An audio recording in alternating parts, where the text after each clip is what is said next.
Hello there everyone, welcome back once again, all 5 of you, to Bomber News, the literal only source of all things Bomberman news. Seeing as this is something of a long overdue video, we have a good bit to talk about.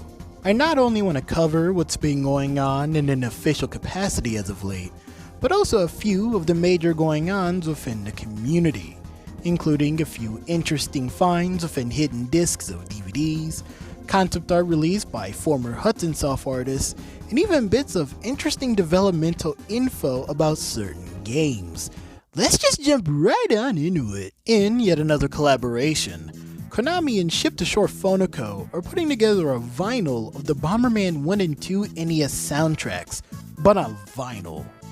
Featuring artwork reminiscent of both of the game's respective covers, this whole thing feels like one step towards a potential embrace of what all the series was. This also marks the first time the original series has gotten a vinyl release. Going over to the disc itself, you can see these neat engravings of numerous sprites meant to mimic movement when the disc moves using zoetrope animation. For as cool as this is, however, especially in the latter game's case, I can't help but find it a bit odd that this only has Bomberman 1 and 2. The whole thing altogether barely encompasses 40 minutes of music, a lot of which just comes down to jingles. The music selection also reeks of a potential pattern by Konami. One where they only want to acknowledge the NES titles and maybe Super Bomberman 1 and 2. There's sprites all over the place in Super Bomberman R and its online counterpart, from the box art down to the game's very credits and certain cosmetics you can unlock in-game. These are up for pre-order now, other than all of that, and expected to release later this year. Personally, I would love to see either soundtrack or vinyl releases of the TurboGrafx or other Super titles. I can't really tell you of the financial or corporate benefits that would come from it, but I think it'd be a great way of showing newer fans that the series isn't all just surface level online based multiplayer servers full of bots. The series also just has a lot of great music.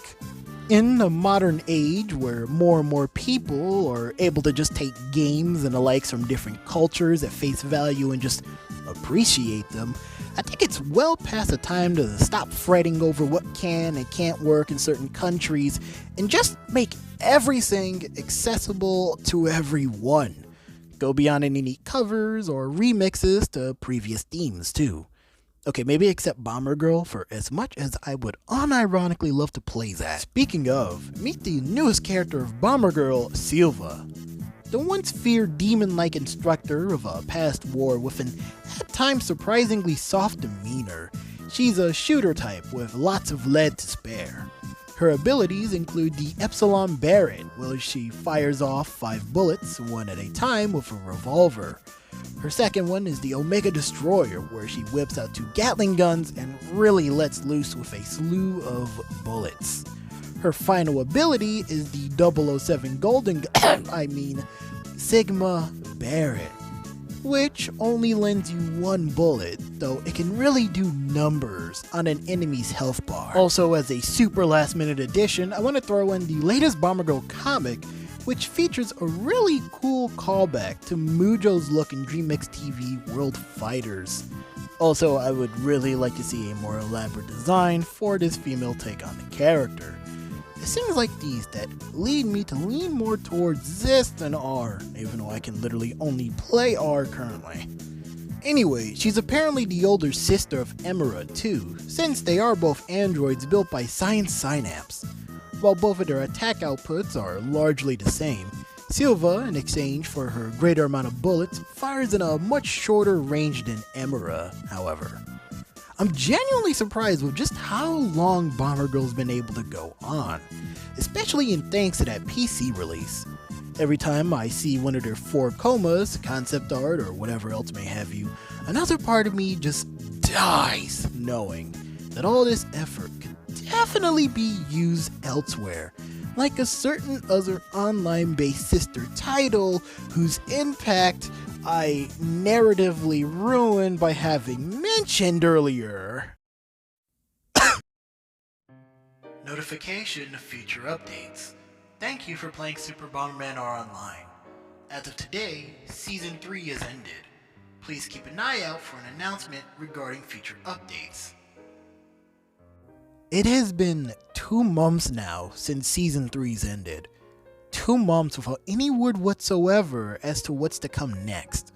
This is the longest, as far as I can tell, too, between updates, assuming that there are even any to come this time around. Usually, any gaps between these are just mere days, sometimes weeks. Sometimes with foreshadowing of the new character or certain new features in the meantime. Minus 1 or 2 retweets since the fact on the Twitter account, the whole thing's fallen dead silent. It's still playable, yes, but with each passing day, many, myself included, are starting to wonder if maybe Super Bomberman R as a whole has met its end. If so, I can't tell you earnestly that I'd be that surprised. Why? Well, the game's been dying a slow and painful death this past year in some bits. For one, not too long after the game's console releases, quite a few bot names were found within the game's files. While this is typical practice, the fact that there happens to be so many here, alongside just how easy a few matches of Battle 64 can be, really leads one to wonder just how many of these players are even legitimate. Not helping too have been the dwindling player numbers. While not an absolute estimate, just using SteamDB for a sample reveals that player numbers have been steadily dropping since June of 2021, which wasn't too long after the original console/PC releases. At an average, the game now barely peaks at 100 players a day. Again, the actual numbers all across could be a bit more or less than that.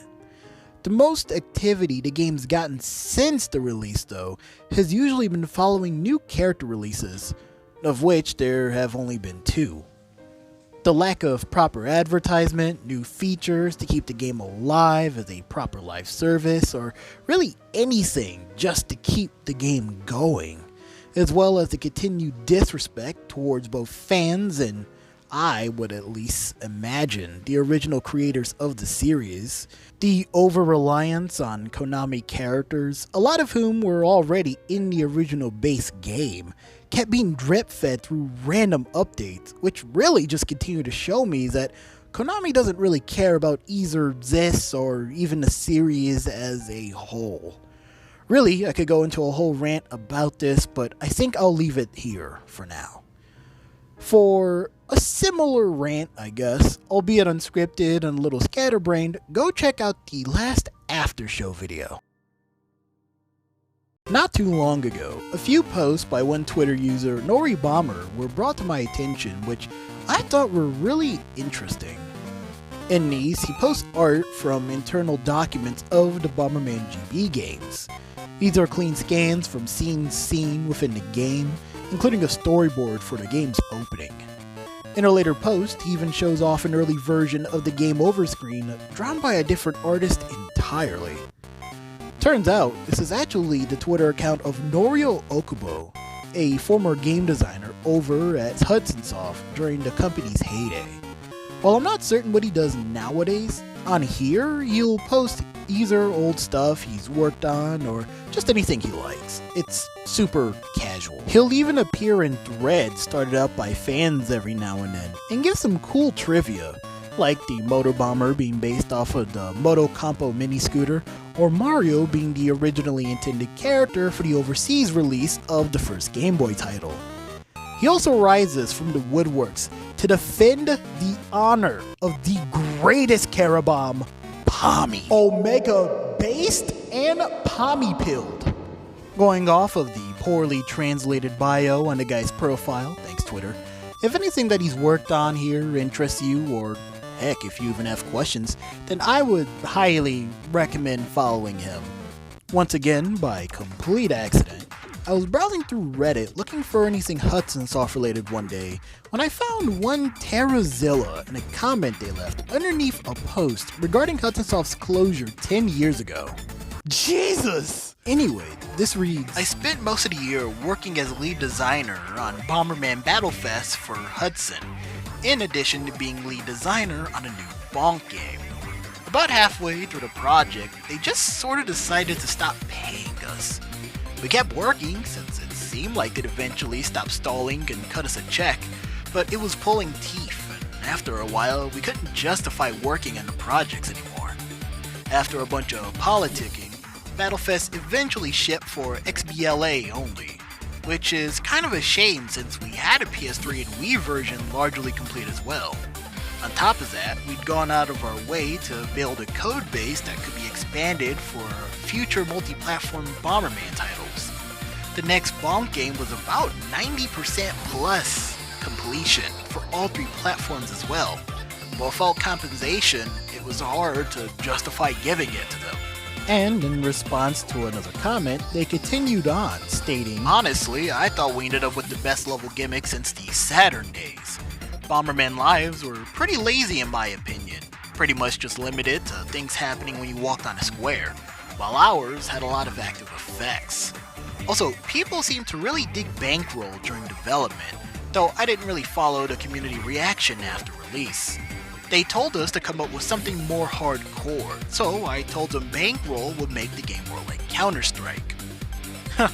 Actually, along those same lines, originally I pitched a multiplayer mode for Bonk that was similar to New Super Mario Bros.'s excellent multiplayer, where everybody fights over the coins. I called it Hoard in the document, since the idea was to hoard all the items for yourself. They said they wanted something more hardcore, so we should make it like Gears of War's Horde mode instead. Yeah, that's right, there was a Bonk game being worked on, which died off, likely because of Hudson Soft's death. Same for anything directly related to Bomberman Battlefest. Maybe it's not anything too immediately notable find-wise, but I felt it was something worth bringing up as a historical landmark. It just shows us once again that the company's demise was not a merciful one. A bunch of the projects were cancelled and people left, either due to growing weary of the climate within, or just inevitably getting laid off. And finally, I wanted to save the best for last. On disc 6 of the original Bomberman Jetters DVD collection, a bonus was rather recently discovered. As someone who nearly obtained a copy a few months ago, I could have been the first to uncover this, but then again, nothing I have as a disk drive, so likely found somewhere within special features or something to those lines, was this.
That's right, ladies and gentlemen, a full definition version of the Saturn Bomberman opening does indeed still exist. I figured it did because of animation cells being copied on the Japanese trading cards and other promotional material. This is actually insane to see because I always thought they just thrown the original masters out after the game went gold. I do wonder if anything exists for the ending though. Anyway, to anyone from Sakugaboru watching this, a link to the video will be down in the description below. Massive shout out to the person who found this. Now, all I want is all the commercials for Jetters itself apparently present within the Blu-ray release. And that is going to do it for today. I'm so sorry that it's been forever without an upload. I'll admit that as of late, I've really been thinking about how to properly manage both my channels and art-related projects. I want to do both, but they both require a lot of time and effort. Maybe with the summer fast encroaching, some balance could potentially be struck. That's why I haven't been too keen on coming out with some schedule, actually. Anyway, for the rest, though, only time will tell. Thank you all for having stuck around for as long as you have. If I can help it, your patience will be awarded. Hopefully. Anyway, up next, for real this time, will be the epic, long-awaited Pretty Bomber documentary. Until then, I'll be catching you all on the other side of the boom.